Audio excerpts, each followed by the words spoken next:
এত মজার কেমনে হয়েছে এই শুটকির তরকারি আমার তো মাথায় আসছে না। এতটা ভালো লাগছে খেতে। কিভাবে রান্না করছেন ভাবি এই শুটকির তরকারিটা? অবশ্যই কিন্তু আমাকে রেসিপিটা বলবেন।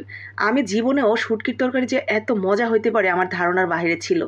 এত বেশি ভালো লাগছে, তরকারি আর একটু দেন তো, আর ভাতও আর কয়েকটা বেশি করে দিয়েন। এত ভালো লাগছে না খেতে। কথাগুলো কিন্তু আমার না, আমার বাসায় আমার ছোট 2 বাচ্চাকে পড়াতে আসে আরবির টিচার। তিনি একজন মহিলা, আমি ওনাকে ভাবি বলেই সম্বোধন করি। ভাবিকে আমি যখন যেটা থাকে সেটা দিয়েই ওনাকে আমি আপ্যায়ন করি যখন আমার বাসায় পড়াতে আসেন। সেদিন আমার বাসায় নাস্তা হিসেবে তেমন কিছু ছিল না, তো আমি ওনাকে ভাত খেতেই বলেছিলাম যে ভাবি শুটকি মাছের তরকারি রান্না করেছি, আপনি কি অল্প কিছু ভাত খাবেন? উনিও বলল যে হ্যাঁ দেন, তবে অল্প করে দিয়েন। তো অল্প করে দিয়ে এরপরে কিন্তু ভাবির এত বেশি ভালো লেগে গিয়েছিল এই তরকারিটা, উনি আমার কাছ থেকে দ্বিতীয়বার ভাত চেয়ে এবং তরকারি আরেকটু চেয়ে তারপরে খেয়েছেন। এত মজার লেগেছে ওনার কাছে। শুধু কি ওনার কাছে, আমার বাসায় একদম পিচ্চি থেকে শুরু করে বড় সবাই এই শুটকি মাছের তরকারিটা অনেক বেশি আমরা পছন্দ করি।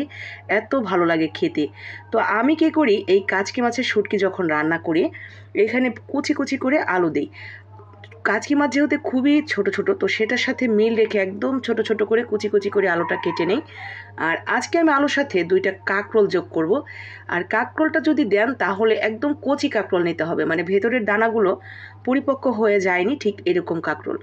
তো আমি একদম কুচি কুচি করে 2টা কাঁকরোল অ্যাড করে দিব।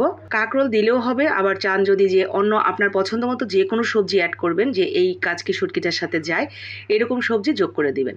আমি পেঁয়াজ কুচি, মরিচ কুচি সব কিছু একসাথেই কেটে নিয়েছি, আলাদা আলাদা করিনি, কারণ আজকে অনেক বেশি ব্যস্ততার মধ্যে ছিলাম, তাই একদম তাড়াহুড়া করে আমি কাজগুলো করছিলাম। তো সমস্ত কিছু কেটে আমি ধুয়ে নিয়েছি, এখন শুটকিটা ভেজে নিচ্ছি। অবশ্যই শুটকিটা একটু বেশি দেওয়ার চেষ্টা করবেন। আমি এখানে আমার হাতের পুরো 1 মুঠো হয়েও আরও একটু বেশি। তো শুটকিটা লাল লাল করে ভেজে আমি পানি দিয়ে এক সাইডে রেখে দিলাম। আর এইখানে আমি পুঁই শাক এবং সেই সবজিগুলো, আর হলুদের গুঁড়া, ধনিয়ার গুঁড়া, আর স্বাদ মতো লবণ, আর অল্প একটু রসুন বাটা।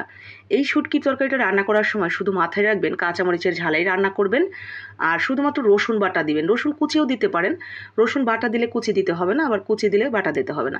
আদা বাটা কিন্তু কোনোভাবেই দিবেন না, জিরা বাটাও না। আদা জিরা বাদ দিয়ে শুধুমাত্র রসুন কুচি অথবা রসুন বাটা অ্যাড করে দিবেন। এরপরে ভালো করে মিশিয়ে নিয়ে পরিমাণ মতো তেল দিয়ে পরিমাণ মতো একটু পানি দিয়ে দিবেন। ব্যাস, এতটুকু পানি দিলেই যথেষ্ট, অতিরিক্ত পানি দিতে যাবেন না। একটা বলক যখন চলে আসবে তখন আমরা ওই যে প্রথমেই শুটকিগুলো ভেজে রেখেছিলাম সেগুলো ভালো করে ধুয়ে নিয়েছি 4-5 বার। হাত দিয়ে সুন্দর করে ডলে ডলে উপরের যে ছোটো ছোটো আঁশটা থাকে, তো সেগুলো ফেলে দিয়ে 4-5 বার ভালো করে ধুয়ে আমরা যোগ করে দিলাম।